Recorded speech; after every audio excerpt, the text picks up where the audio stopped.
Аускультация сердца. Аускультация сердца осуществляется с использованием следующих правил. Первое. В помещении должно быть тихо и тепло, чтобы не доставлять дискомфорта пациенту. Руки доктора, как и раструб фонендоскопа, должны быть теплыми. Аускультация сердца осуществляется в вертикальном и в горизонтальном положении пациента. В горизонтальном положении мы продемонстрируем чуть позже. Начинается аускультация с клапанов митрального, учитывая частоту поражения. Митральный клапан, лучшим местом его выслушивания на передней грудной стенке, является точка локализации верхушечного толчка.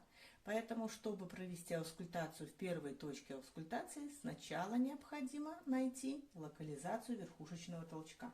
Для этого руку исследуемого прикладываем в проекции сердца и одним средним пальцем находим верхушечный толчок. Здесь же устанавливаем раструб фонендоскопа. Очень важное правило аускультации сердца: пациента надо попросить, чтобы он выдохнул и задержал дыхание. Это точка выслушивания митрального клапана. Далее, во втором межреберье правого края грудины мы выслушиваем аортальный клапан. Симметрично во втором межреберье, немножко отступя 1–1,5 см к наружу от левого края грудины, мы выслушиваем клапан легочной артерии. Для того, чтобы выслушать клапан трехстворчатый, мы грудину делим на 3 равные части, и в нижней трети у основания мечевидного отростка мы проводим аускультацию трехстворчатого клапана.